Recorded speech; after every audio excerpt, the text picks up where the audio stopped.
Welcome, everyone. My name is Brendan Hassett. I'm a professor of mathematics here at Georgetown University. I'm also the director of ICERM. ICERM is the Institute for Computational and Experimental Research in Mathematics. Our core funding comes from the National Science Foundation. We also get support from the Simons Foundation as well as individual and academic sponsors. Welcome. I just wanted to say a little bit about what we do. Our programs are the interface between mathematics and computation, mathematical sciences, statistics, everything covered by the MS. Our core support comes from the National I allow it under the larger umbrella, so you're good. And we have programs where breakthroughs in the mathematical and statistical sciences lead to new algorithms and new computations, but we also are interested in experiments, computational experiments that will inform research progress. And so that feedback loop is something that we intend to and hope to encourage in our program.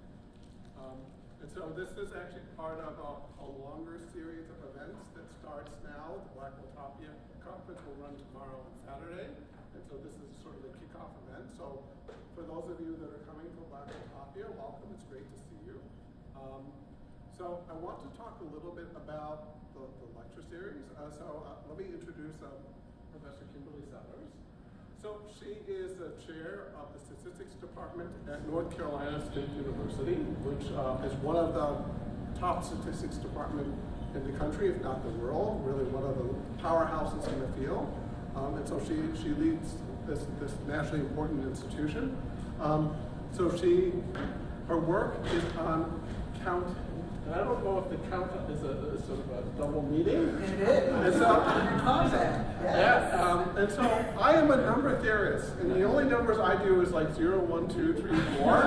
And normally I can't do any statistics because, like, how do you pick a random integer? Who knows? Well, there's a lot of research in terms of how to do statistical analysis of counts that come up. And I won't say anything more about it because I don't know very much about it, but this is certainly part of the focus of both Professor Sellers' work and also perhaps related to some of the things that will be in the book that we'll hear about. So Professor Sellers did her undergraduate and master's degree at the University of Maryland, College Park. She did a doctoral degree at George Washington University. She's done many things, many national leadership roles. She is an elected member of the International Statistical Institute, a fellow of the American Statistical Association, and also a fellow of the Association for Women in Mathematics. So I've talked too long already, so let me hand the microphone to Professor Sellers. Thank you so much for the warm introduction. And it's worth saying, you'll be happy to know that the premise behind this model stems on a focus on small count data. So this works in your realm. Let me more broadly thank ICERM for this invitation and also the Blackwell-Tapia Organizing Committee for the conference that is extended through the weekend. It's worth saying this is a full circle moment for me because I was here as a student. Wait, no, not a student. What was that? Well, let's say I was here before, and I was having a surreal experience coming in here into this lecture hall because I can remember sitting in these chairs. I'll admit I thought it was earlier than it was. Apparently I was here in 2012, so I was very much a faculty member at that point, but I'll admit I thought I was even here as a student, so I guess my worlds are just blurring together at this point. Nonetheless, as was noted, yes, this is a play on words here with my title, Count on Me to Write a Mathematics/Statistics book. I debated whether to call it a stat book versus a math book because, as it was relayed in my introduction, I do come from a math background, and I am very much labeled a mathematical statistician. So I straddle the fence, as you probably heard, even in terms of my attendance at joint math versus joint stat as well. So I dipped my toe in the math world. Okay, so see, you can tell I'm used to a podium. I didn't need that. All right, so yeah, me, write a book. I have to say, the thought of doing so brought on the following reaction. And honestly, it still does, even though the book is done, okay? I still struggle and grapple with the idea that I have written a book. Why is that? Well, for one, I had no plans of doing so, okay? This was not in my thought process, right? As an academic, I mean, we know the drill to be writing papers, and at least in this field, right? It's more so writing papers than writing books. And so, you know, I was in that realm and never even thought of the idea of writing a book. And beyond that, just, you know, like I said, staying in my lane. So how did I get from that space to this product? And that's going to be the topic for the talk today. So I'm really dating myself probably by making a reference to A Tale of Two Cities. But for those of you that are familiar with this classic novel, let me at least assure you that my story does not begin nor end the way that this book does. Let's start there. However, the book took me to a different title that does make sense, A Tale of Two Icons.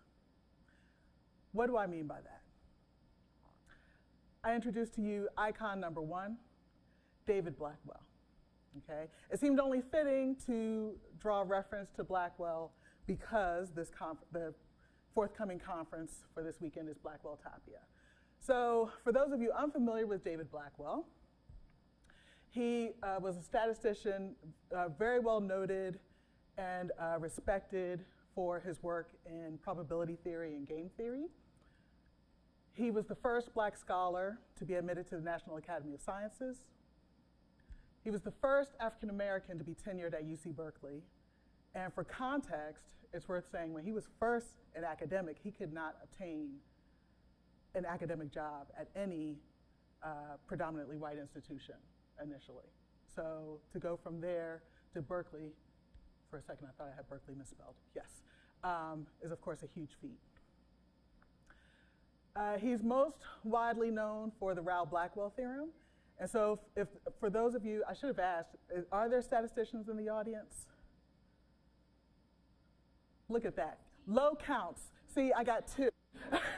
This is going to be a theme. Okay, so for the statisticians in the room, or even if you're not a statistician, the reason that you can at least appreciate this, the Rao-Blackwell theorem is a fundamental theorem in statistics. Every first-year grad student learns this theorem, and it's attributed to, as you can see, actually two names, C.R. Rao and David Blackwell, who at the time when I learned of this theorem were both still alive. So it also speaks to the relative youth of the statistics as a discipline, okay? And he was posthumously awarded the National Medal of Science by President Barack Obama in 2012. But as you can see, he unfortunately had passed on by then. So you may ask yourself, how do I connect with David Blackwell? There are at least a few people that will know the why.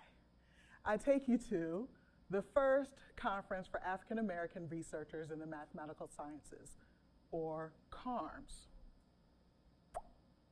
I didn't do it.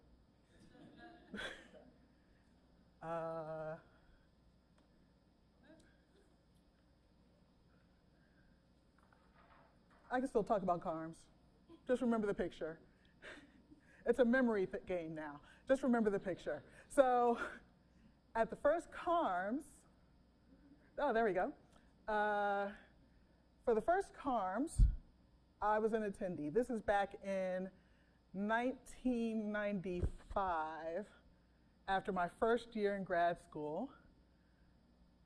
There I am, seated, and David Blackwell. Ilya, I can see you trying to point yourself out. I think you're somewhere around here or somewhere. Am I right? Right? There's Ilya. So Ilya Hicks, your Blackwelltopia Prize winner, and I were both grad students at the time of the first CARMS, along with many others. And there's so many heavy hitters in this picture. I can't begin to tell you. But this was, I think at the time, a 4-day conference, if I remember correctly. Remember, this is 95, so it's been a little while, okay? But nonetheless, the point to this introduces the first lesson. What is the first lesson for you? I should say, for context, I have 10 lessons or 10 tips for you, okay? So the first one is the following. Don't be afraid to put yourself out there. To understand the context, remember what I said about CARMs. I had just completed my first year as a grad student. At that time, I was at the University of Maryland, and Dr. Raymond Johnson, for those of you that know him, Ray Johnson was one of the organizers for CARMs. Here's Dr. Johnson there. And he got several of us to this conference. And in fact, this was my first conference. So I think I should offer that for context. So here I am, like an innocent sheep, just trying to figure out my way through the world. And admittedly was very intimidated by the magnitude of what I was experiencing. And so in particular, with David Blackwell, like I said, I had just learned the theorem with this man's name in it. And to now see him in person was intimidating. It was overwhelming. And so, admittedly, I just watched him from afar. But to my recollection, I don't think I ever approached him. And that was my one and only time meeting him in person or seeing him in person. And so, to this day, that does serve as a regret for me. But I still claim it that we're at least in the picture together. And so, moving on, as I said, tale of two icons. The second is David Cox. For those of you unfamiliar with David Cox, he wrote or co-authored more than 300 manuscripts. He's best known for the Cox proportional hazards model, Box-Cox transformations, et cetera. Since I recognize I have a diverse audience here, it's easiest to offer reference with the Cox proportional hazards model. For those, like if you watch the news and you hear some sort of report that says, I don't know, let's say, for example, maybe smoking impacts, the chances of death by this magnitude, that, at least once upon a time, was easily attributed to the Cox proportional hazards model, okay? So his work spanned lots of applications in society. He was the first recipient of the International Prize in Statistics. And if I've not convinced you enough of who he is or was as a person, let me introduce it this way. David Cox was not Mr. Cox. He was not Dr. Cox. He was not Professor Cox.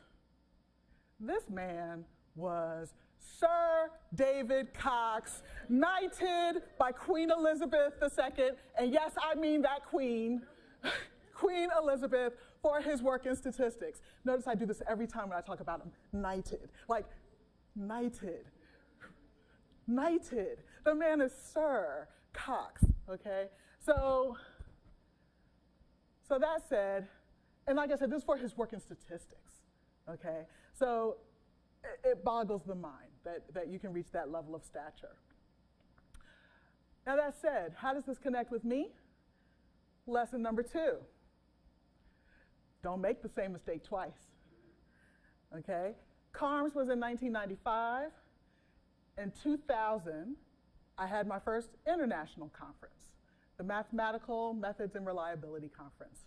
Here I'm pictured with my advisor, Noser Singh Purwalla, from George Washington University, and the legion of people around him were at the time present and former students, okay? Noser was one of the plenary speakers at the conference, and each of us was likewise presenting in some capacity, okay? Well, interestingly enough, David Cox was another plenary speaker at the conference. In fact, he was the first plenary. And of course, for those of you that, that have been in this lifestyle for a minute, right? That first plenary is usually a big draw, right? And obviously, so David Cox fit that description. He gave his plenary, and afterwards, you know, I found the nerve, I found the oomph and the ability to approach him, introduce myself. Oh, you know, Sir Cox, you know, it's such an honor to meet you, blah, blah, blah. Can I take a picture with you? Oh, sure. And we got a picture together. And what did I do with that picture? I went and showed every person that I could at this conference. Do you see what I got? I got a picture with David Cox. I even showed my advisor. I got a picture with Sir David Cox.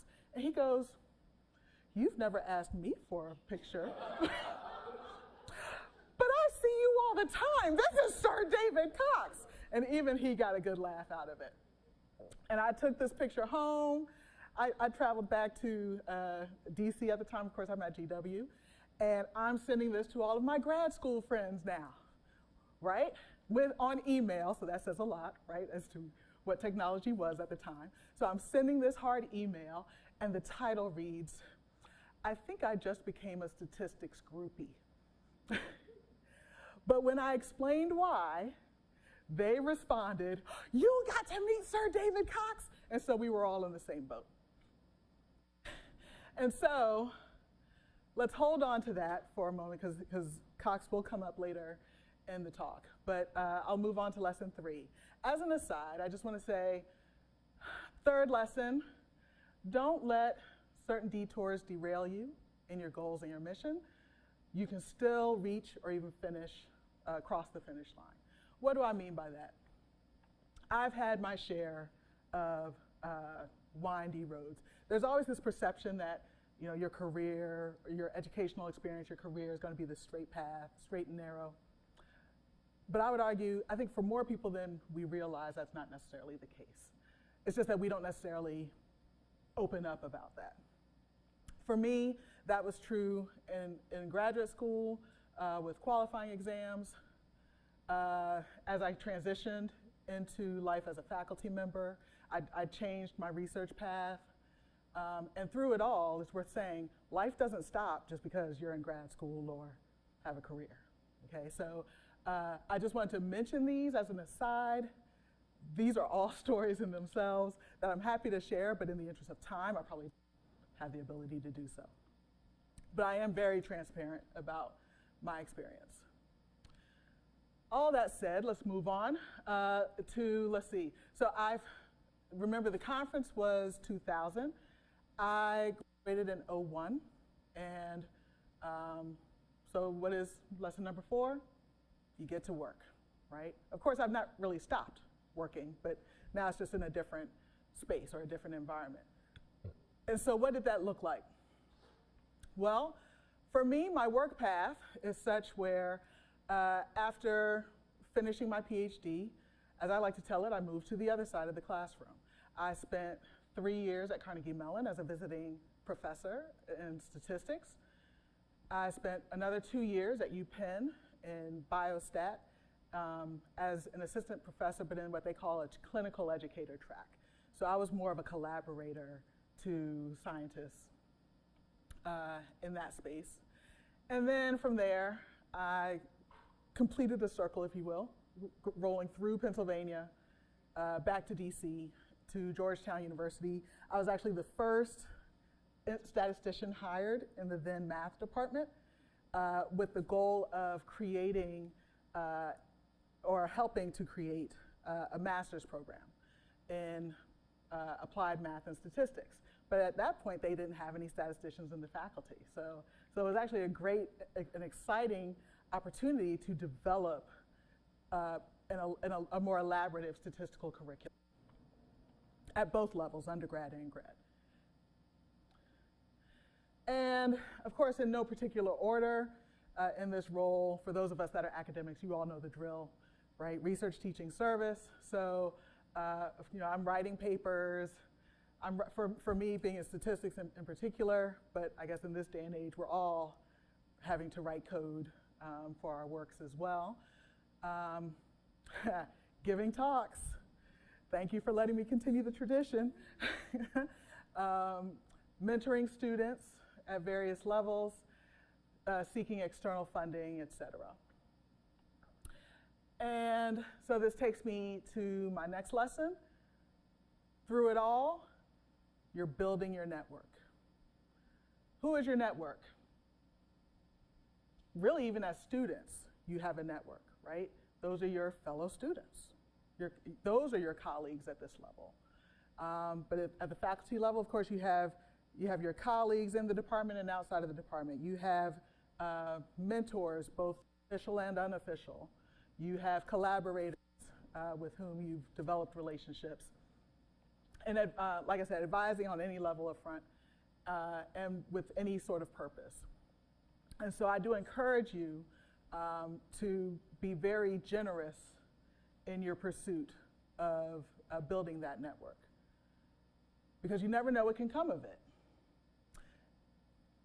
As an example, I introduced to you Galit Shmueli. Galit and I have a very interesting history.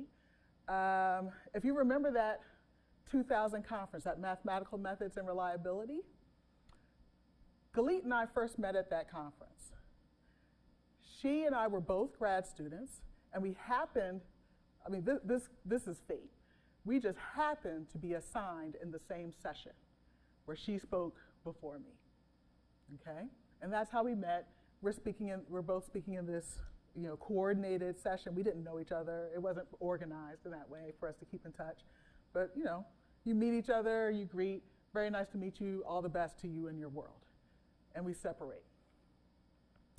Well, remember where I was where I went after my PhD? Carnegie Mellon. I show up at Carnegie Mellon. There she is. She was a postdoc, a year ahead of me in her postdoc. So she had a 2-year postdoc while I had a 3-year visiting faculty position. But there we are together. Oh, small world, right? So we reconnect there. She goes on out of her postdoc, and maybe at the time went straight to Maryland. I'll admit I can't remember now, but let's say she's at Maryland. Eventually she's there. That's the whole point to this. And remember, I eventually make it to Georgetown. So here we are now in the DC area together. We connected 3 times in this span of our careers together. And so by that 3rd time, we're saying, you know what? Apparently, a higher being wants us to work together. So I think we need to figure this out. Okay, so it turns out so when we were at Carnegie Mellon, I was working on a different line of research at the time, but that is where she got into this, what you are now hearing of, this Conway-Maxwell Poisson Distribution. That's where she was exposed to it and did some work on it. And so fast forward to us connecting, she's like, yeah, I've looked at this distribution, it seems pretty interesting. Something I would love to do is move this into developing a regression model for it. Oh, that sounds cool.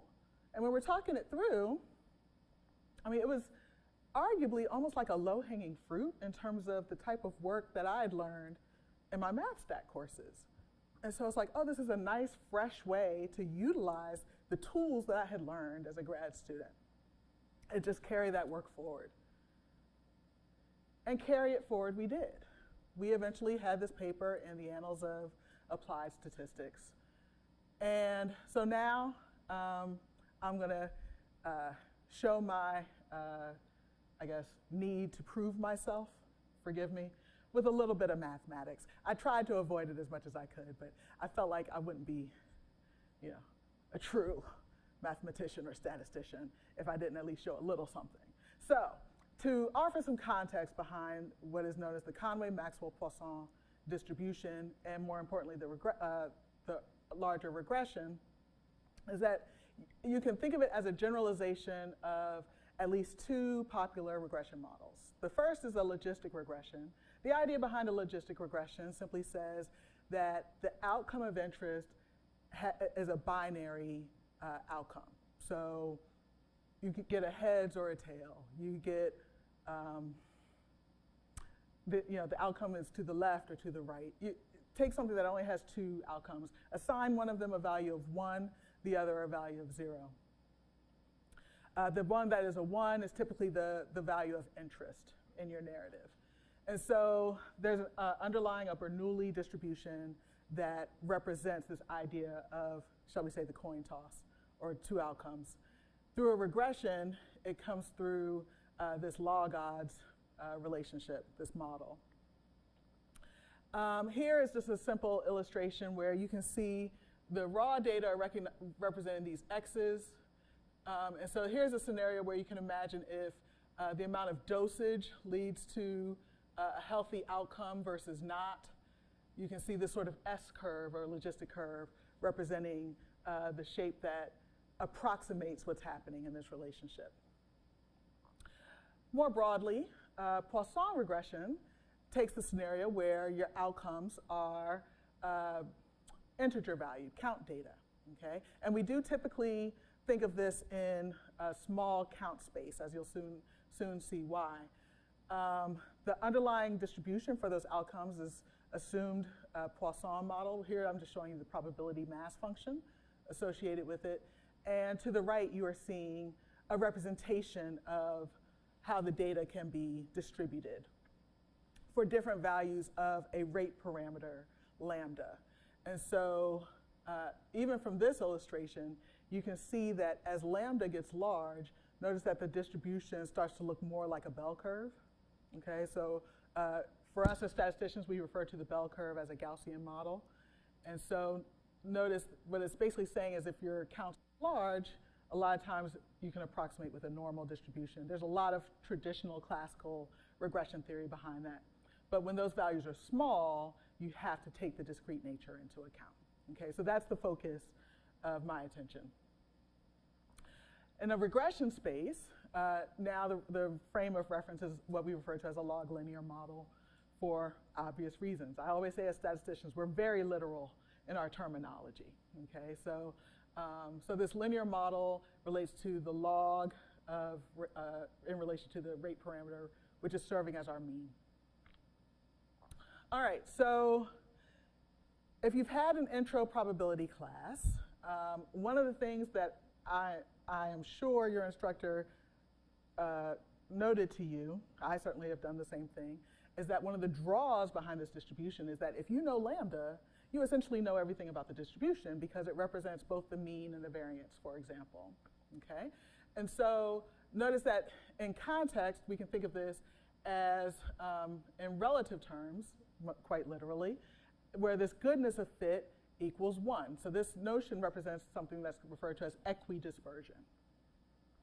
But in real life, data don't tend to conform to this idyllic constraint. More often than not, the data are over-dispersed, meaning that there's more spread in the data than that represented by the mean. But there's also a notion of under-dispersion, where the spread is tighter than what you would see relative to the mean. And so the idea behind Poisson is that they introduce just one extra parameter and build the distribution from the ground up. It actually stems from a flexible queuing model problem where Conway and Maxwell, as you see, like I said, from the ground up, build this two-parameter generalization of Poisson. And so here I present to you the resulting probability mass function, where lambda you can still think of as that rate parameter only in the special case of Poisson. So more broadly, let's call it an intensity parameter. Meanwhile, you have this second parameter, nu, that serves as a dispersion parameter. So that's going to be a measure of the spread in the data. Nu, notice, is a non-negative value where if nu equals 1, it simplifies to your Poisson model. For nu otherwise, it takes, as I like to say, more of a reciprocal relationship. So when nu is greater than 1, it's actually capturing data under dispersion. For nu less than 1, it's capturing over dispersion, okay? And then finally, you have this z function here, that's this infinite sum. That is simply serving as the normalizing constant, if you will. Because if you think back to your axioms of probability, we need the probabilities to all be non-negative, and we need them to sum to 1, okay? So this is just achieving that goal. Now, what's interesting with this is that just with the addition of 1 extra parameter, I not only capture the Poisson model as a special case, but I capture 2 other classical distributions, the geometric and the Bernoulli distributions, respectively. And so what the CMP is doing is representing, if you will, an overarching or umbrella distribution that captures 3 classical distributions as special cases, and it just spawns everything in between. So there's a lot of flexibility here. Here I'm just offering a quick illustration of, so that you can appreciate how the change in the dispersion parameter impacts the distribution. So what you'll notice is that for 5 of these 6 figures, they all have the same intensity parameter of 3. The one in the upper left, though, is under the special case where nu equals 0. So if you noticed in the chart on the previous slide, in that case you need, in fact I'll take it back, you need lambda to be less than 1 in order for my infinite sum to converge. Okay, so just for illustrative purposes, I just gave it a different value of 0.3. But what you can see is that for nu equal to 1, we have our Poisson model where the rate parameter is 3. But notice, as I said before, when nu is less than 1, it has a larger spread. For nu greater than 1, it has a tighter spread. Okay, that's basically the message that you want to see here. Now, in particular, we can see the illustration of the 3 special cases. Here we have our geometric model. So for those of you unfamiliar with statistics, the geometric model basically looks at or represents a distribution, in this case, where you're counting the number of failures until your first success. Okay, so you could start off with no failures, 1 failure, so and so, until you hit your first success. That's what a geometric does. In the case of Poisson, like I said, you can think of it as just your counting distribution.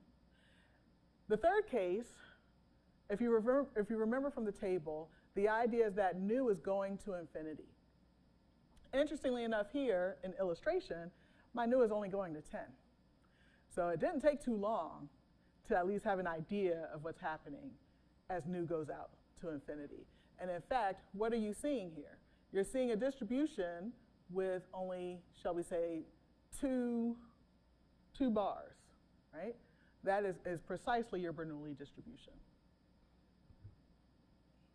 Okay, so with that said, like I said, here are Galit and I working on this, building this regression model.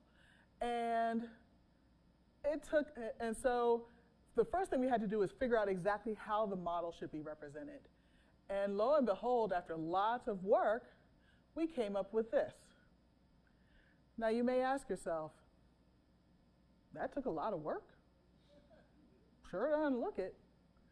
Well, here's why it wasn't so obvious. While on the surface, this looks exactly like what you had for the Poisson model, if you recall, and it is. But the difference for us, that lambda that you see here is not the mean. Normally, your regression model relates a function for the mean in relation to other variables. Here, the lambda is actually a function of a more elaborate representation that we can't actually just write down, okay? But the mean is in there. So it's some function of the mean. So in the end, this is still what's referred to as a generalized linear model. It's just that it wasn't so obvious to get there. And so I sit on this for everyone to appreciate. This wasn't so obvious, okay? So yes, it took some time, but when we finally got there, there's even a greater significance to this because, like I said, it captures the special cases. In the case of Poisson, this is obvious.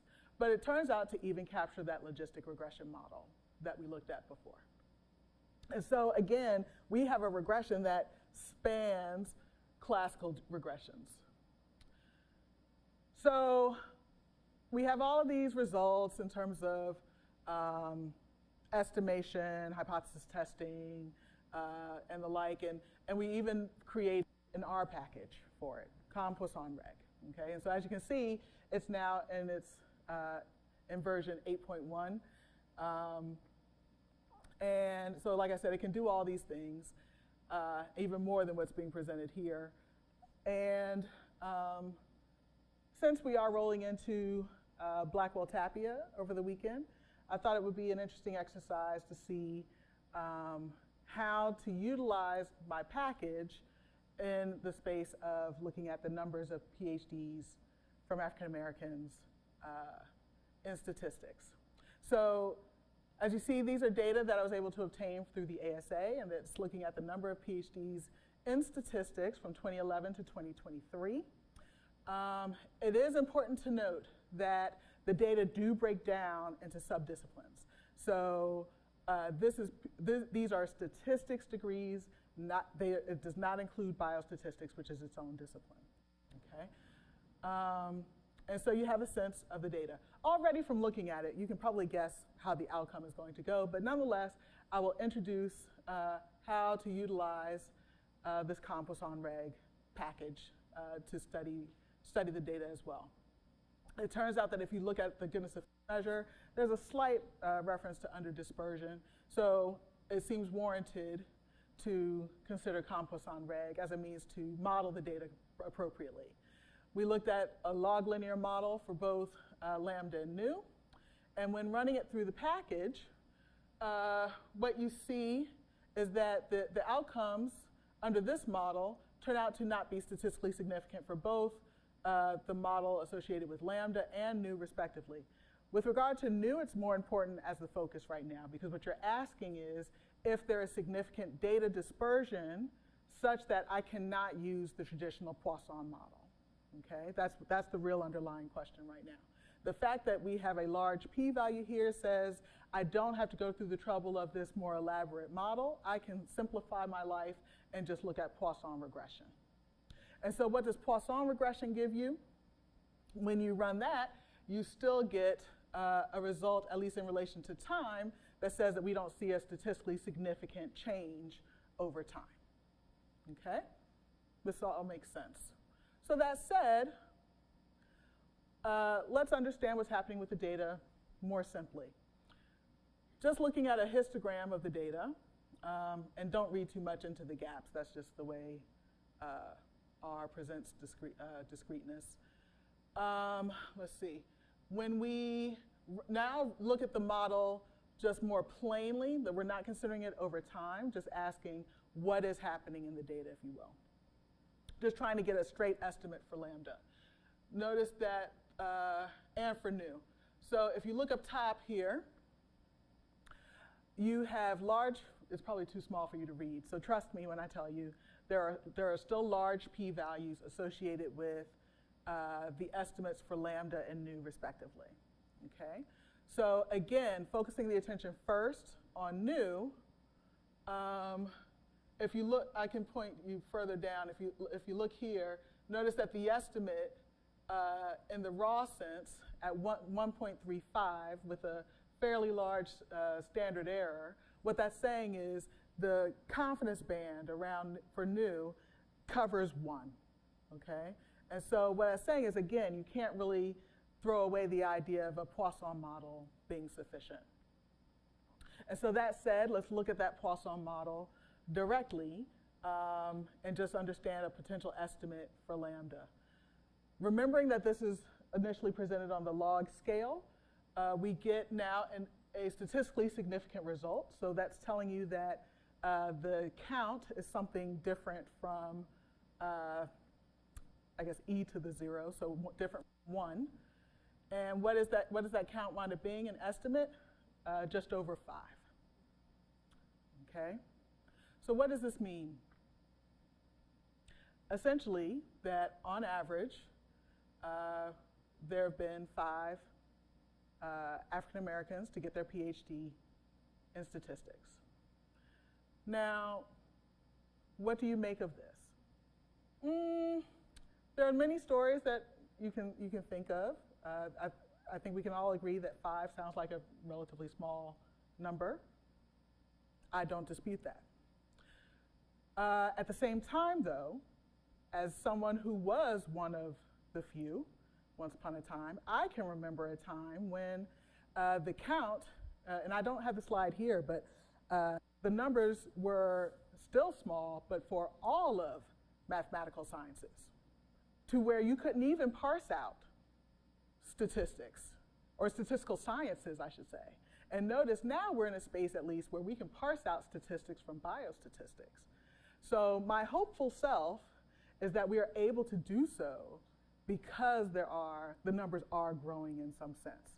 I have not checked this for accuracy, but the eternal optimist in me would like to believe that. And I should say, for context, I was one of, I graduated in 2001, and I believe the number is 6 black women in mathematical sciences, all of mathematical sciences that year. And I know a few of them. Yes, like that's how it goes. Sure. So as a number theory, something that's striking is that there's so many even numbers that have odd numbers. So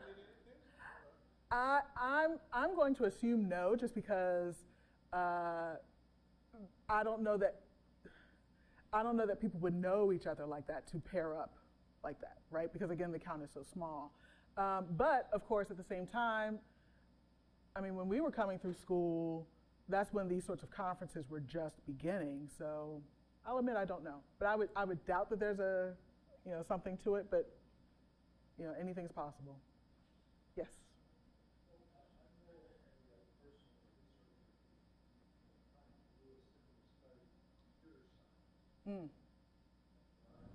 Apparently, there's not even enough data to begin the study. For computer science, I'd actually be surprised. But in the same breath, maybe not. I think part of what's going to be interesting as we move forward in trying to collect these types of data is that the disciplines are becoming more interdisciplinary, to where I think it's going to be very difficult for one to then try and categorize, right?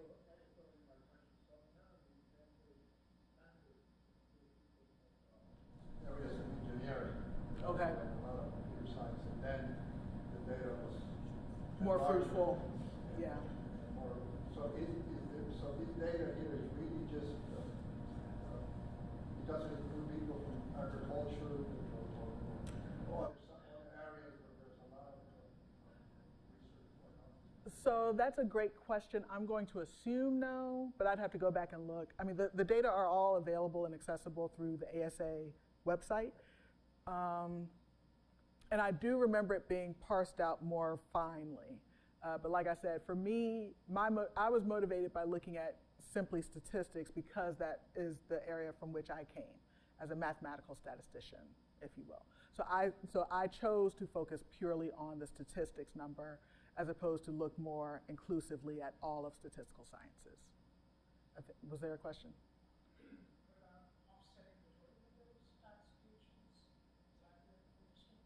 So another great question.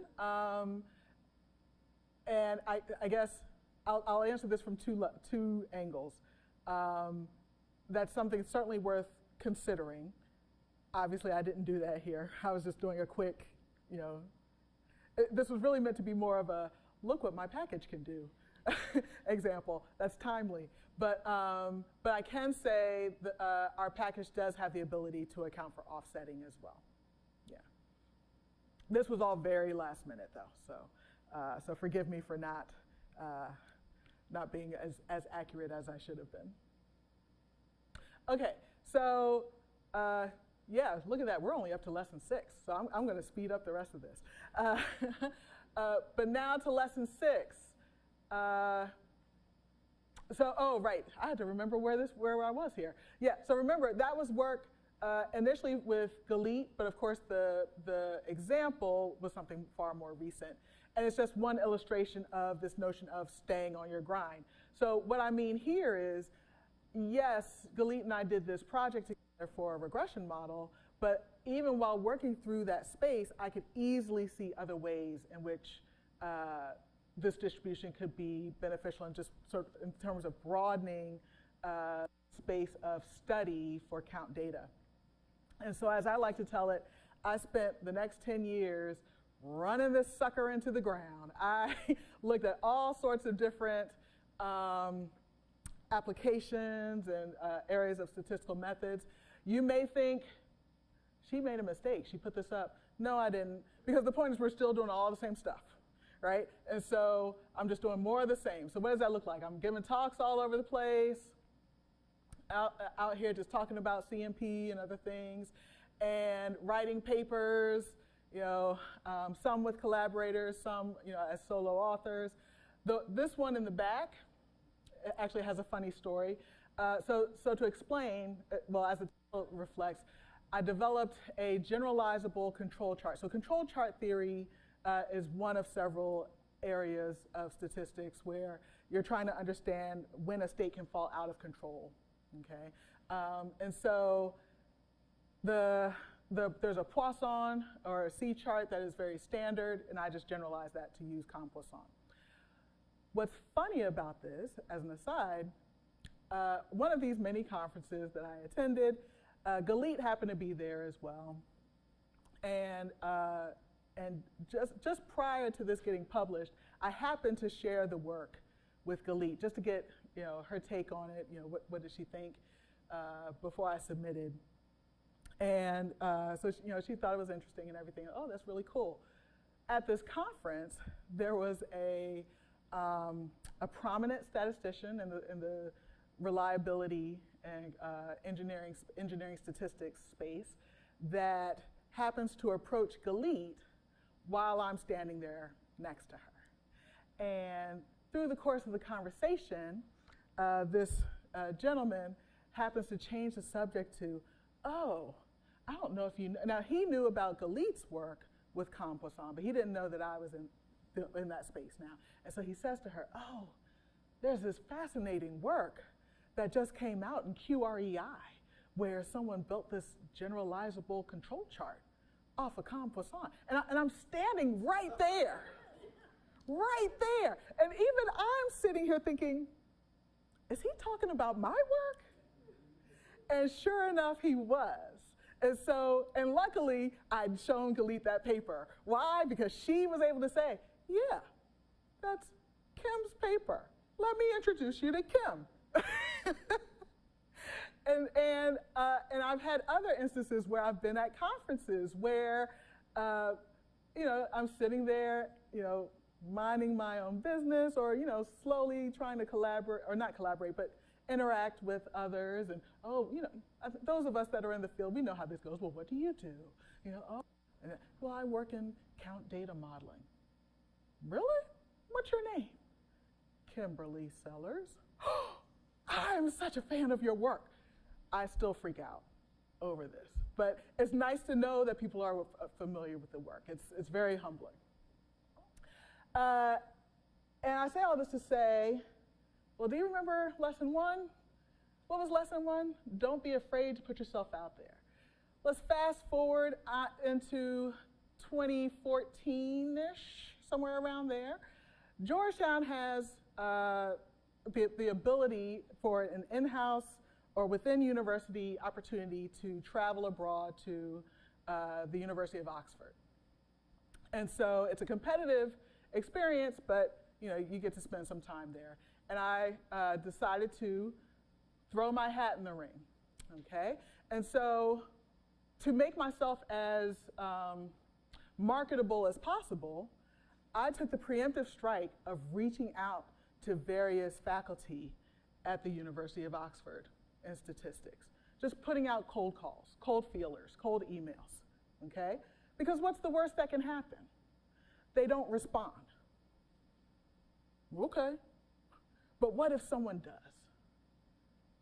Well, guess what? I found out someone did. Someone did respond to my reach out to potentially collaborate. Sure, and of course, they have nothing to lose, right? I mean, this is me getting myself there through Georgetown. I have the ability to stay. All she had to do was offer some collaborative space, okay? Offered me a cubicle. And so that's lesson one. So I'm there for half the summer, 6 weeks, something like that, 6 to 8 weeks.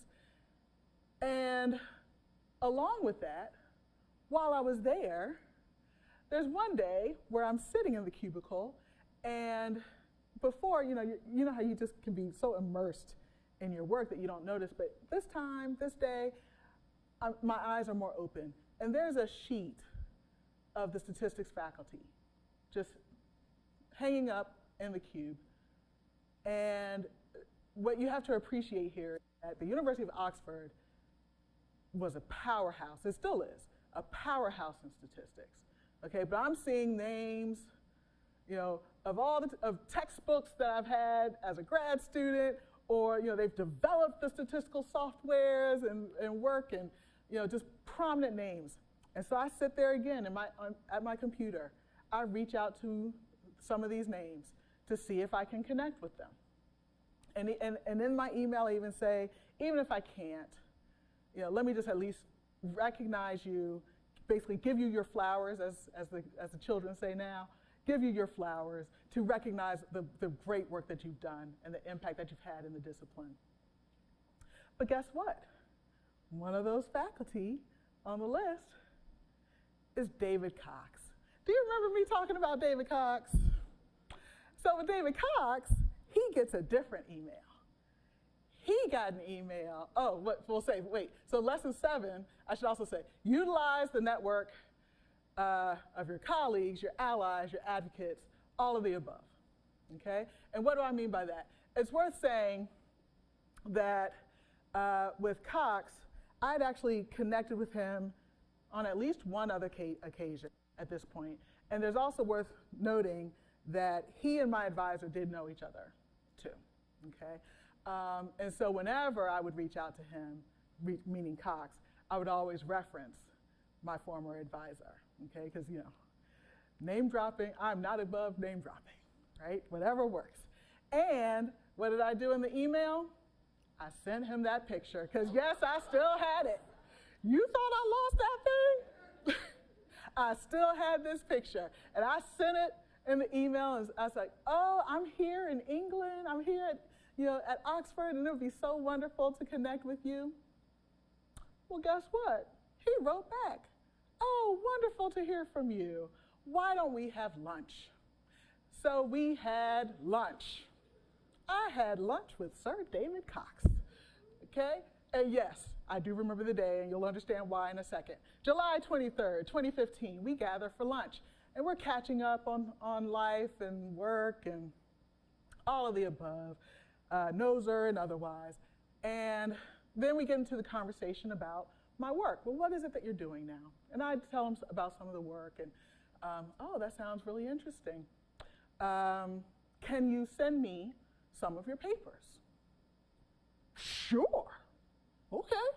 And so we have a lovely lunch, and at the end, I should also note, I was like, this would not be, I could not let this time go by without doing what? Getting another picture. So we got another picture, obviously this time a selfie, and we part ways. But like I said, now remember, what did he do? He asked me for copies of my work, okay? And so that takes me to lesson 8. What is lesson 8? Do your homework. Just because I'm no longer a student doesn't mean that I don't have homework. What was the homework now? To follow through on that man's request, okay? So I get back to where I'm staying. I email him a thank you note, because I should say he even paid for the lunch. And, thank you so much. It was such a wonderful time. I send him the new selfie along with a couple of my papers. And why is this one so important? What happened the next day? So I go about my business. The next morning I get up, I go into my cube, I have 2 emails in my inbox. Now, I don't know if you can read this, it's a little small, but this first email says, in part at least, I won't read every word, Dear Kim, it was great to see you. Yes, we must not wait so long. Thank you for the selfie. Thank you as well for the papers, which I hope to read more closely. But you probably won't know, but I'm one of the editors of IMS, which is the Institute for Mathematical Statistics, and Cambridge University Press for their monograph series. How about putting together an account of these models summarizing the wide-ranging aspects of this Poisson, right? I shall ask the Cambridge editor to send you details on how to go ahead. Do think about it, please. Signed, David. Like I'm going to call this man David. And if that's not enough for you, like I said, there were 2 emails in my inbox. Notice this one is time-stamped July 24th at 5:22. 5 minutes later at 5:27, he has emailed the contact for Cambridge University Press, making her aware of me, telling her to follow up with me to write this book. So that is how the opportunity to write a book came to me, like it did. So 2 minutes later, some of you may recognize this reference, the SpongeBob. 2 minutes later. Yes, this is how I looked. This is how I looked. And it's worth saying, remember, I think it's now like 6 something in the morning because I am an early bird. So at 6 something in the morning, I'm freaking out, literally screaming in this cubicle because I cannot believe what has just dropped in my lap. And I'm like, I have to call somebody. Now, I can't do East Coast because that's 6 hours back, so it's midnight. So I go to West Coast and contact a colleague friend in California, and I'm like, you won't believe what just happened to me. And even she's freaking out. So this is how I look 2 minutes later. 2 months later, same look. 2 years later, same look. Why am I still looking like this for 2 years? Because like I said, this just fell into my lap. I had no plans of writing a book. And the idea of doing so, I'll admit, offered a sense of overwhelm and intimidation. What does that look like to write a book? I've never done this. This is outside of my wheelhouse. But what also occurred to me, I should offer for context, like I said, it's now 2 years later, okay? What I have not told you is that when Cox and I had that lunch, he was already 90-something and walking on his own. I have to say, that man was unreal, okay? Just all he had was a cane, walking around and still active, still had students, master's level. He wasn't taking PhD, but at that point, but still very active and engaged. But like I said, now it's 2 years later. And to have that man's backing, I knew meant a lot in the field. So if I need to put up or shut up. If I'm going to do this, I need to do it, with him as my advocate. And so now the question becomes how to move forward. So lesson number 9, don't make things harder than they need to be. I was in my own way in terms of trying to do this, right?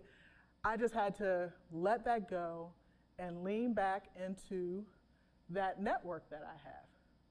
So you remember what I said about networking, right? Well, networks can be both within and outside of the discipline. 2 such people that were influential for me at this time are Monica Jackson and Chris Marsh. Monica Jackson, some of you know, she is also a mathematician or statistician, depending on the circles. She too got her degree from the University of Maryland, so Misha, you might remember her. And she had written with some colleagues an introductory statistics book. So she was just a little ahead of me in this process. But meanwhile, Chris Marsh, she is actually a sociologist and demographer from the University of Maryland. And we just happened to meet for outside reasons. We wound up on a different advisory board for an organization together. Well, with Chris, it turned out the timing was absolutely perfect, where we now call ourselves academic or author sisters, because she too, at that time, just got a book accepted for publication through who? Cambridge University Press, but in her area, okay? And so I'm with Chris saying, well, can I see your proposal? What does this look like? She let me see her proposal. She let me see the format and how she wrote it and how you want to motivate. And so that helped. And then, I send the proposal to Diana, and Diana says, oh, well, that's great, but I need a couple of chapters to go along with this so we can see how the book can flow and, if there could be interest. So now I'm working on some chapters. But again, I needed that guidance. I had no idea how to do this. And so that was such a huge help. And so finally, for lesson 10, trust the process and see it through. For the next 5 years, Chris and I were cranking out our respective work on our books. And I show this almost quite literally. I mean, we have to settle for the animations. Although when I say that we were on Zoom together, like all day, every day sometimes, because I don't know that you've noticed, the time lapse takes us into COVID. So during COVID, we are literally on Zoom, keeping each other company. It's our means for social interaction and productivity, keeping each other accountable. And so we each even finished our books about the same time.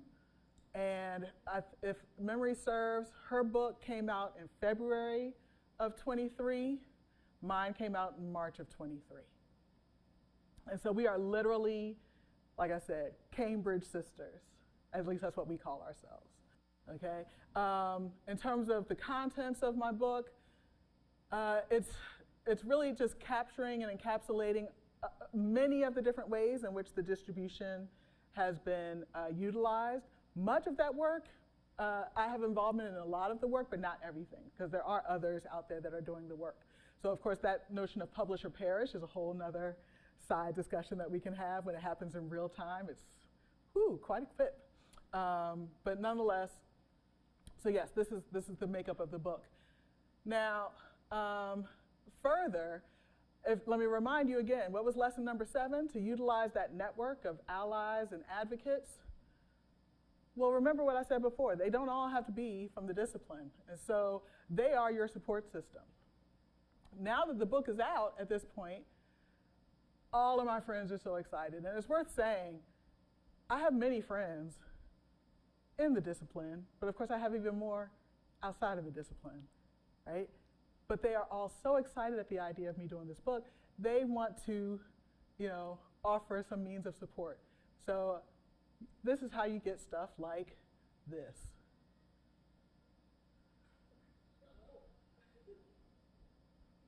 I don't know, can we increase the volume somehow? Maybe it doesn't matter so much. You have intense music in the background, just imagine that. So to explain what you're seeing, it's basically a movie preview before my book. And it's worth saying this was not done by me because of course I don't have this skill set. Chris had the idea because she did something similar for her book. And then an artistic friend of mine took the leap of creating this preview, if you will. Okay, so for me, I just found it as a good laugh because it's amazing that anyone would go to this effort to promote a math book. I had to remind people, this is a math book, right? And why do I bring that up? You'll see in a second, it goes on to March, and it even shouts out my family, family and friends. And so it was quite an experience when the book finally came out. This is just one of the traditional ads that IMS and Cambridge used to promote the book. But like I said, when friends finally found out that the book was out, They put themselves out there. So much so, I was even #1 on Amazon for a while. What? What? Again, you know this is a math book, right? But I can claim it. For a time, I was #1. And friends just put themselves out, either to me privately or on social media, buying their copy of the book. And like I said, I mean, I have the best support system out here. Friends, and here's my family when they got to see the book. And so again, I figure I'll at least give you a live shot of me looking the way of the animation. But of course, I was very happy to finally get my hard copy. And if this wasn't enough, what else were friends doing as a support? Oh, you should have a book signing, a book release party. You know this is a math book, right? I kid you not, I actually had signage that read, you know this is a math book. One friend even asked me if I would read from it. I had to remind her that this is a math book. It's not going to come across in quite the same way. The probability that X equals X is, yeah, it just doesn't have the same oomph to it, right? And I should say, for many of them, they even said to themselves quite humbly, I know I can't get past, you know, the dedication, or the beginning text or table of contents. They're like, I don't understand anything in this book. But the fact that they still bought it just shows they were just so proud of me and what I had accomplished. And what you're seeing here is just some of the pictures that took place from that celebration. And I should say, I mean, they had to push me to do this because in my mind, I wrote the book that then I was ready to move on to the next thing. And they're like, no, you need to celebrate this. This is huge. And so in particular, what you're seeing are, Dr. Johnson, and here's many of the Maryland cohort that came out to support me. But I had more friends and family also at this event. And so, yeah, it was, like I said, it's just a full circle moment to celebrate this. So to close, what I hope you've learned in terms of tips, shall I say the 10 tips, don't be afraid to put yourself out there. Don't make the same mistake twice. Don't let a detour derail you. Get to work, build that network, stay on your grind, utilize that network, do your homework, don't make things harder than they need to be, and finally, trust the process. Thank you so much.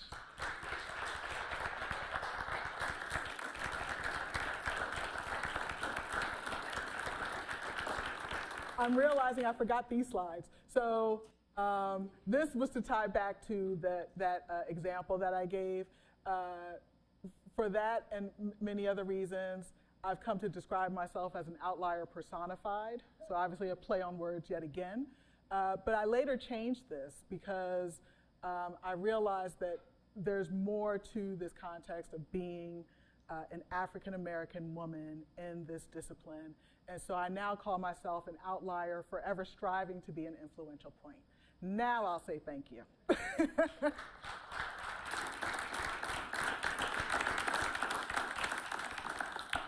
Well, when this talk started, I didn't think it would end with my saying sister, because I published a book with Cambridge University Press, and my editor was Diana Glooly.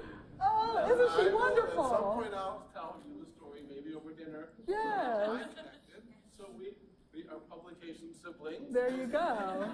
Yes. So I'm sure she'll be.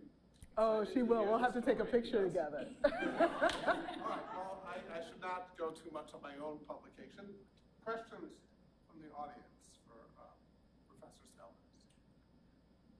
Please. Yeah, so the model, the COM model that you were developing, how reliable is a model like that in terms of predicting future outcomes? I mean, you're talking to a statistician, so I'll argue as reliable as any other model, right? Because in truth, right? Because any model is built based on the existing range. When you get into forecasting, I mean, there's a little more effort that is involved there. So, yeah, perhaps that's the easiest way to answer the question. But certainly we could build something and think about what it means to forecast. We've not looked at things in that space as of yet, which is the blessing and curse of this model. I can literally use this for anything. And so it's just a question of having the time and the bandwidth. So of course now, especially being a department head, to 50-ish faculty and staff and 500 students, it's a little difficult for me to protect some time and still get some work done, although I am still doing some research too. Yeah, but thank you for the question. Bill. Mathematics, statistics, mathematical statistics. How do you define them and where do you draw the line? Ooh. So, sure. For me personally, that is probably somewhat of a difficult question just because of my background and just my general nature. I'm very inclusive just by definition, right? So notice that I somewhat span the entire arc between mathematics and statistics. I will grant you that I lean more on the stat side than the math side these days, and I recognize that purely just from a place of where and how I engage with others. I am far more at the joint stat meetings versus the joint math meetings, for example. Obviously, I do go to joint math every now and then, but you can probably find me at joint stat every year, at least every year possible. And certainly when I walk in that space, there's a different recognition too. I can't walk from one end to the other without getting stopped at joint stat. Math is easier for me because again, I'm probably viewed as more being in the periphery in the math space, which is fine because I mean, in math, there's so many subdisciplines, right? Of which statistics is one or probability is one. The beauty of it for me is that I am not so strict about the categorization. So it gets back to the point that we were making before in terms of how the data are even collected. As statisticians, we bleed into other areas anyway. And so for me, that bleed is into math. That's how I look at it. Yes? I'm curious to know if there's any oral histories or other recordings of CARM, because that sounds like what was that Conference of African Americans in Research Mathematics? Mm-hmm. That seems like a big deal. I mean, you were pointing out all the people who were there. Oh, Is yeah. there anything more about that? I'm happy to say yes. And I say that because I Googled it before coming. So, yeah, so there is still information online. If you just say, so I can tell you explicitly, I Googled who was at the first CARMs, because here it is almost 30 years later, and I was struggling to remember some of the names. And I was like, oh, thank goodness, this exists. So, but yeah, there were some heavy hitters there at the time. And like I said, David Blackwell was there. I mean, how well people would necessarily know names, I'm not so sure. But if you read about some of their histories and what they did, like, it's very humbling. Yeah. Yeah, I guess if you want a couple names, I'd say look up J. Ernest Wilkins. He's one. And let's see, Lee Lorch. He's an interesting read. It's funny, I've seen some handouts like, oh yeah, yeah. These were some doing some interesting work, and all, not only in the disciplines themselves, in their areas of math, but also just how they work to help and support African Americans in the field. So let's see, I'm trying to remember who else. I mean, but yeah, you could, like I said, the information is available online. Yeah, for me, Dr. Johnson is a huge one and arguably for anyone, but of course personally for me, just because he was a mentor to me even as an undergraduate. So I didn't explain, it was noted that I did my undergraduate degree at Maryland. Well, at that time, I was the only African-American undergraduate math major, and Dr. Johnson was the only African-American professor in mathematics at Maryland. It's also worth noting that in my junior year, that's when he became chair of the math department. And as a result, he was the only African-American chair of a math department at any predominantly white institution in the country. And so what that did for the graduate program in math at Maryland was significant, doesn't even give proper context. We wound up, and I was witnessing that as an undergraduate. I started seeing more African Americans in the math building, even as an undergraduate.